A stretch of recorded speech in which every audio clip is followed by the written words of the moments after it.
Hello and welcome back. It's puzzle time with Sudoku Sleuth, and today we're playing Face Off at Center Ice. I think it is Center Ice. Now, you can see probably by the background that I have behind me that I am not at my usual location. So, yes, I am indeed traveling and just actually checked into the hotel, but I thought, what's best than to wrap up a nice day with a little bit of Sudoku, and I can quickly record something for the next day for you guys to enjoy. Now, just one thing about today's puzzle. So we're facing off at center ice here, as you can see. And you can see Sleuth standing in a nice ring, facing off to someone without a face. And one minor thing that I want to just point out, I spelt it as center in UK spelling. Now the constructor, Willpower, did spell it with an American spelling, but I thought I can tease him a little bit and make sure that I'm using, well, today now I would call it King's English. Extraordinary that it's been always been stated as Queen's English, but I don't think that's really appropriate anymore. Right, let's take a look at the puzzle and wish me luck. I'm probably going to be quite tired. It is the equivalent of 2 a.m. back home. But it's still relatively early here in New York. So let's take a look at today's puzzle.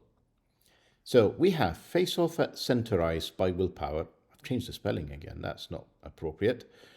And I did see it a few days ago, and I was thinking, that looks a little bit intimidating. I'll come back to it when I'm feeling, a little bit less run down after sort of those exceptionally difficult puzzles over the weekend. I'm not sure. Well, I'm lining up my excuses in case it really does take me an extraordinary amount of time just to figure out what on earth are we going to be doing today. So, first thing, of course, rules. Normal Sudoku rules apply. You're all familiar with this by now. We need the digits 1 to 9 in every row, in every column, and I'm really going to struggle with the trackpad here on the laptop, and every box, every 3x3 box. No repeats allowed, of course, in any of these. We also have a magic square. So Sudoku Box 5, which is the center, is a magic square. Happens to be the one I'm highlighting right now. Now, I will probably, just in the interest of time, so that I can get to bed at a reasonable time, skip a lengthy explanation of magic squares.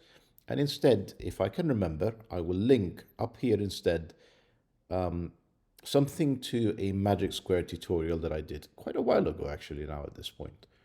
So if you're not familiar with these, or you're going to be a little bit surprised with some of the things I'm going to put in here in terms of pencil marking when I get solving, highly recommend you watch that, where it breaks it all down in a lot of detail.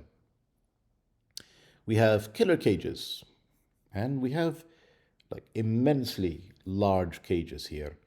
So killer cage numbers in cages sum to the number in top left corner of the cage, and numbers do not repeat in cages. So we have here, for example, these 6 cells add up to 39. You can see that I've selected these 6 cells based on the outline line here, selecting all of them and grouping them. And the sum is shown here in the top left corner. I don't know if it will be appropriate for me to try and actually show you examples, because I imagine that would actually start to solve the puzzle.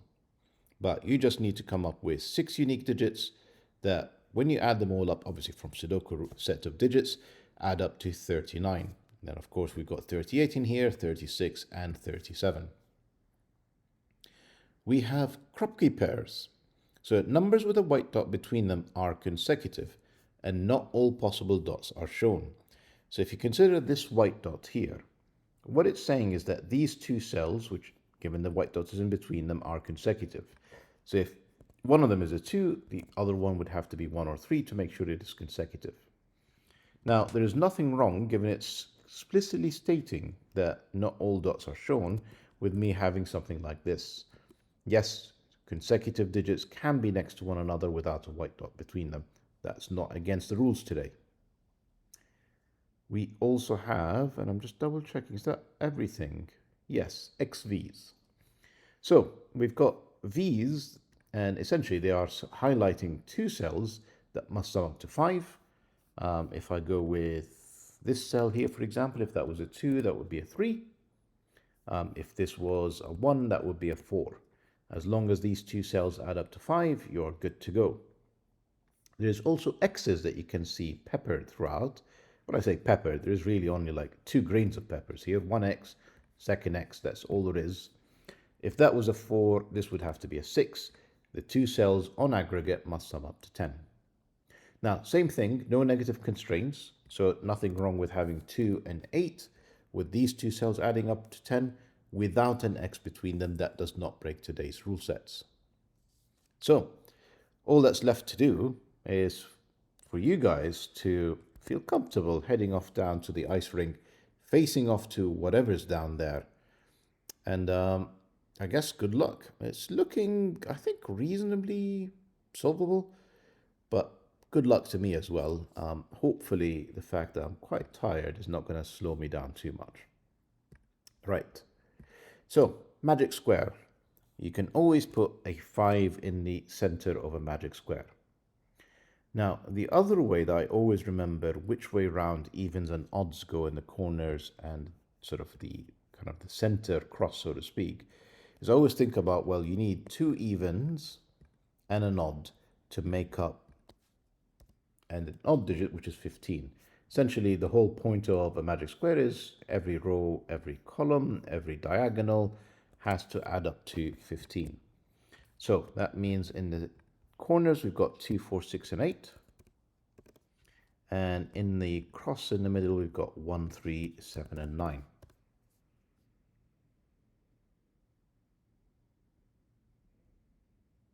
Sorry, I went a bit quiet there, as you know, the magic square is a very easy way to get started, but I do need to think a moment about what's going on here. So you can see, for example, the V's, which can only be from, you know, there's only 2 ways of doing 5 in 2 cells. It's either 1, 4 or 2, 3. Now I have at least 1 digit from one of these 2 pairs. It's either the 1 paired with a 9 times a 10, or a 3 paired up with a 7. So essentially, whatever this is, whether it's 1 or 3, the opposite pair is in here. And I don't know if the coloring is going to help, but essentially, if that is blue, I have one of the greens in here. And then obviously, because I have an X all the way down here, the second green, whatever that may be, is down there with a high digit. Not sure why I used white. I will go with red. And then, yeah, the reverse is true here. So imagine that this is a 1, 9. What this is saying now, if this is 1, 9, is that up here, this is 2, 3, and down there, this would be 4, 6. But what it's also saying is that this is 3, 7, and therefore this can no longer be 2, 3, it has to be 1, 4. So this is green. These have to be blue, red. And these are blue, red again. And then it tells you that all of these are high digits. I think, like, if we think about kind of the composition of how we're going to get to 38 and 37, it's probably fairly obvious that they're all going to be relatively high digits.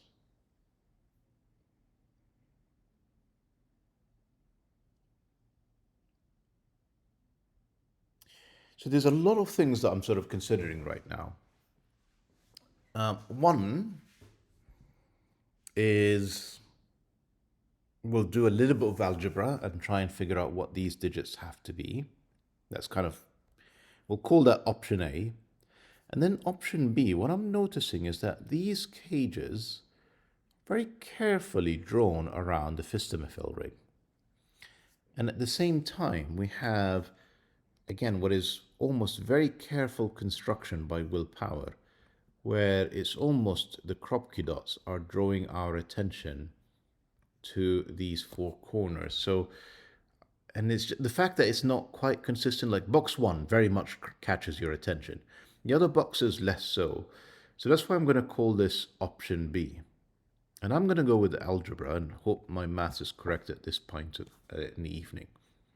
So let's do some quick maths, and I'll explain what I'm doing as I go along. So first off, we have 39, that's kind of this cage, plus 38, which is this cage, we're already at, yeah, that's a terrible idea. 77? We'll go with 77 for now. Then we've got 36. So that's 107, 113. Then we've got another 37, 113 and 37. That will get me to 150. So all of these cells, with the exception of the 5 in the middle, clearly it is not part of any other cage, adds up to 150. Now, something that I imagine most of you know is that this center square adds up to 45. And how do we all know that? It's because it's got to have the digits 1 through to 9. 1, 2, 3, 4, 5, 6, 7, 8, 9. You add them all up, it will add up to 45. So what I'm trying to figure out is this circle is essentially 150, which is, the selection of all the cages, minus, I'm going to say minus 45 plus 5, because, we've sort of taken away a 5 that wasn't part of the cage. So it's really 150 minus 40 for 110. In 5, 10, 13, 16 digits, where we can have repeats, of course, there's 4 separate cages, but we need to get to 110. That feels like it's sort of hinting that this is a maximum in 16 cells.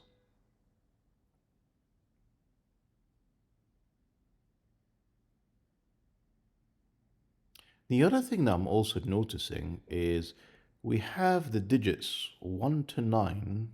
Is it 1 to 9? 1 to 9 without a 5 once already. Where am I going with this?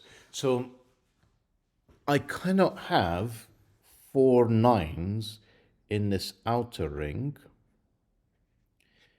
because I already have 1 9 in one of these cells. So one of the cages already has a 9 inside box 5. And therefore the maximum number of 9s I can have outside of what's inside the box, if we focus on that ring that's meant to add up to 110, it's only 3. And it's not just the 9s, it's the 9s, the 8s, the 7s. I'm even going to say even the 6s, I can only have 3 of them. And you see, this has started to get really interesting because 6, 7, 8, 9, if you add them all up, that's 30. We only have 3 copies of these allowed. That is 90. We still need 20 in, that was 4 cells times 3, 12. We still need 20 in 4 cells that are not from 6, 7, 8, 9. It's got to be 4 5s. That makes sense? Hopefully I explained it well enough. So I'm going to just sort of put it somewhere on the screen. So essentially we're trying to get to 110, but I'm only allowed 3 lots. So 3, and I'm going to somehow try and write an X in here. Can I do that? Yes, I can if I enable the pen letter tool. It wasn't enabled on my laptop, so let's try that again. So 3 times, did I mean to do that? Of the digits 6, 7, 8, and 9. Now, that's the absolute maximum number of, or occurrences I can have of 6, 7, 8, 9 in the ring, because I already have the digits 6, 7, 8, and 9 at least once inside of box 5, inside these cages. So if I try and put more than that, if I try and put 4 9s in the ring, there'll be a 5th 9 in here, and then I've broken the killer cage rule, because I cannot repeat digits. I only have 4 cages. So the absolute maximum I can ever have is 4 9s, and we know one of them is inside box 5. These add up to 30. If you add them all up, 3 lots of those is 90. That leaves us with a 20 remainder. Now notice I've got 4 digits in here, 6, 7, 8, and 9, times 3 of them, that's 12. And if you remember, the ring in here was 16 digits. So essentially, I'm left now with 4 digits that have to sum up to 20, which is the difference between 110 and 90. And I only have 4 digits, and I cannot use 6, 7, 8, and 9, so they have to be 4 5s. So hopefully that made a lot of sense, and I can actually just start writing a ton of digits. So 6, 7, 8, 9, well, 5, 6, 7, 8, 9 is basically what we have in here, and then it gives us a whole bunch of 1, 2, 3, 4s in these corners, just Sudoku, because we've basically written every other digit in there. I'm sure this will be useful. And then we can actually have, goodness me, in 10 minutes, our first digit, because that's got to be a 4 and a 5. And I meant to change. Come on, you want to do it in, yeah, there you go, in under 10 minutes. Wow. Right, so these are not 4. And obviously I knew this is going to be a 4 because it has to be consecutive with another digit. And it's not from 1, 2, 3, 4, where I've already written them in or pencil marked them in. So this is not a 5, because I've got this in here. These are not 4s. I meant to say 4s, not 5s. These are not 4s. In fact, they are 4s, excuse me. Because these are not 4s, therefore these are 4s. These are not 4s, therefore these are 4s. And these are not 4s. And in fact, we've got the same thing that we had here in box 7, where one of these digits is consecutive. That's got to be the 4, that's got to be the 5. And we've got a handful of digits now to go, which is not bad. Now, I think what I really want to do, though, yeah, there's quite a few things that are tempting me at this point. So, box 1, we have 4 consecutive digits. So this is either 5, 6, 7, 8, or it's 6, 7, 8, 9. Nothing else is going to work. And whichever digit is not part of this consecutive series of 4 is going to be in here. And it can only be 5 or 9. Can't be anything else.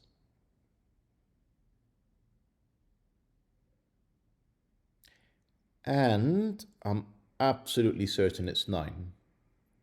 And the reason I'm so certain is, whatever cell this is, let me step back. So every cage we've established has to have 5, 6, 7, 8, and 9. Every single cage. There are 6 cages. Sorry, there are 6 cell cages. Every single one of them has the 5 digits, 5, 6, 7, 8, and 9, plus another digit to add up to whatever it's meant to be, 39, 37, 36, etc. And that's because we've gone through the whole math, basically, that proved that there is 4 9s, 4 8s, 4 7s, 4 6s, 4 5s, otherwise we get into trouble. Now, whatever cell this is, it has to be inside the 39 cage, and it's in none of these, it's in one of these 2 boxes, neither of which is 5. So that's a 9. These are not 9. These are not 9. That is a 9. And we've got 5, 6, 7, and 8. Therefore, this is not 6 or 8. I mean, it's not 6 or 8 either, because, if I put 6 next to a 9, that's already 15. Can't put a 0 in here to make the magic square work. So this is 2 or 4. If it's 2, that would be 11, and then I would need a 4? Yeah. So this is also 2, 4. And therefore, these are 6, 8. This obviously has to be now the 1. The 1, I've got this to go with the 9 to make sure that this adds up to 15. These are now not 1, 9. This is 3, 7. And then we've got more digits that we can place. These have to be from 1, 4. We've got 1, 3, and 4 in here. Whenever you make a 10, you need 1 low digit, 1 high digit. We've used 3 of the low digits. The only one that's available is 2, 8. And now these are not 7 or 8. This is from 5, 6, 9. In fact, it's not a 5 either, because we've got a 5 in the middle. So that's a 6, that's a 9. These now are all not 9s. These are all not 6s. I should actually, just before I forget, clean up these 5s as well. I don't have a 1 in this column, so this is now, and I really should tidy this up before I make a mistake. So this is 2, 3. We've got 1, 2, 3. This is 4, 6. This is not 9 either, because we've got it in here, and not 6 anymore. This is a 7, 8 pair. And we've actually got a 7, 8 pair in here, so all of these lose their 7, 8s. They're now a 5, 6, 9 triplet. This is phenomenal so far. I mean, we're so spoiled by like extraordinary puzzles. How this one is just showing off almost. We have a 7, 8 pair you can see inside the 36 cage. That gives us a 6 in here. Otherwise, you know, we'd break the puzzle. That gives us an 8 in here. That's got to be, that adds up to 15. That's looking all good. That can't be a 7 next to an 8. That'll be a 15. That's 3. That's 7. That's 2 to make that 15. That's 4. What an extraordinary start. I meant to remove the 6s from here. Let's not lose track of what I've done so far. Otherwise, this would be quite a headache to clean up. We've got 5, 8, 7, 8, and 5, 6, 7. That doesn't, yeah, because we've still got all 4 of them in here. Then we have a 5, 9 pair, a 7, 8 pair, a 5, 7, 8 pair, not anymore. 7 doesn't belong here. We need 7 in this column. That's the only place for a 7. That's the 8. We got 5, 9 pair. This is the only place for a 6. These are all not 6s now. We have a 5, 7, 8 triplet. You can see these are not 8 because we've already written them in the box, but as well as the cage. That's a 5, 7 pair. Looking at a 5, 7, 8. That's an 8. That's a 7. That's a 5. 6. That's the last remaining option. 6 and 8. 5 and 8. Have I not resolved these anywhere? Seemingly not. Well, I mean, I've got this 5, look at this 5, 9 pair, so that's a 9, that's a 5. Am I going to resolve? Oh yeah, I've got an 8 looking at this 5, 8, that's a 5, that's an 8. That is therefore a 7, that's a 5. That's extraordinary. Right, I guess we're just at this point, well, we've got in here, excuse me, I keep humming. So this is now, without the 9, it is 5, 6, 7, 8. That 5 tells us the order. That is 5, that is 6, that is 7, that is 8. I think we've done all the 5s now. We've got a 5 down here in box 9 that we can write in. Just in there. 5, not 6.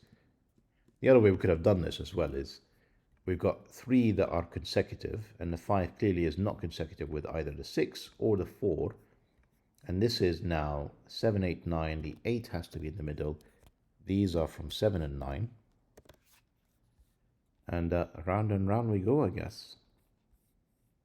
I'm just looking for, is there anything else I've missed? So I've done essentially like KROPKI dots, cages, and really what's left from here is Sudoku, such as this 8 is looking at this 2, 8. This 2 is removing a 2 from here. I'm sure it's going to do more. Like this 4 is looking at that 1, 4 from probably the start. But I don't think, I don't think you guys are going to say anything about that, are you? We've got 4s, 1s and 3. What else am I missing? 4s and 6s. I haven't done anything with that. That's useful. You can see that this 6 in here, where does it go in box 7? It can only be there, which gives me the 4 and the 6, which gives me another 4 in here, not a 4. Have I got anything else? I'm sure I do. we can probably fill in what these are, such as, not entirely, no, I can. So this is from 4 and 8, because we've got 4 and 8 looking into this column. So this is 4 and 8, that 8 tells us the order, that's an 8, that's a 4, leaving me in here with 1 and 9.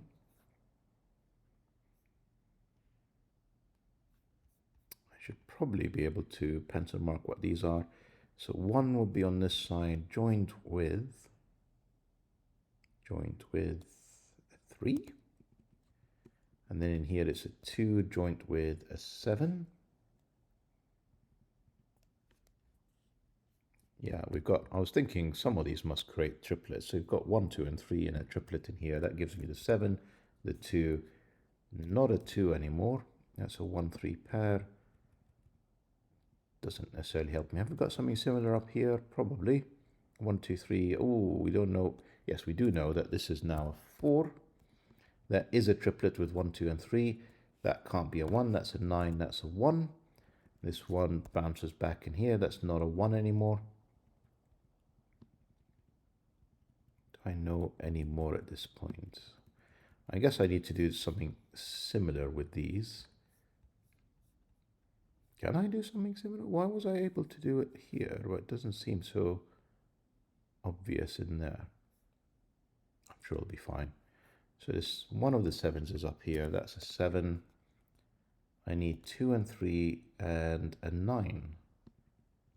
Well, one of the 2 3s is in here. I can't have 3 2 3s in there. And then I need a 9, which can only be in here because of this 9. That's another 2 3. In fact, it's just 3 2. Neither of these are 2 now. Say neither, it's actually 3 of them. That can't be 2. We should be able to just write in a 2 in here. That's not a 2 either. We can pencil mark what these are at least. I need a 4. I need a 3 4. That's the 4. That's the 3 because of this 4. And then in here I need a 1 1 6. Is that really not resolved? No, it is. That's a 1. That's a 1, therefore that's a 6. These are not 1s. Therefore that's a 3. No, that's a 2. That's a 3. I can type, I promise. 3 2 3 1. Got a 1 3 pair. That's got to be a 7 or 9. That's a 7. That's 9. That's 7. That's 9. We have a 1 2 3 triplet. We should be able to write in an 8. I say a 1 2 3 triplet. Can I not resolve these? Surely I can. Yes, the 2 up there helps me fix everything. That's a 3 1 3 1 2. And then just a bit of Sudoku to finish up. I need 6 7 and 9. That's the 9 because of this 9. And then 6 and 7. That's 7. If I've not made any mistakes, that's a 6 for the finish. What another phenomenal puzzle, Willpower. What an extraordinary puzzle. It's just elegant. You know, it's got everything. Magic squares, killer cages, you know, a bit of algebra, temptation of a Fistemafel ring that's kind of, I'm going to say partly realized, because once we figured out that the ring is made up of, you know, 6, 7, 8, 9s, you can see that you can somehow start to actually place in some of these digits. And then just, yeah, what a phenomenal puzzle. I think, you know, as always, I hope that you guys have enjoyed the puzzle as much as I have, and the video, of course. It felt like a reasonably smooth solve, despite the late hour. And I hope you didn't mind the slightly lengthier explanation than usual, but I think that puzzle absolutely deserved it. I'll see you guys for the next video. Bye-bye for now.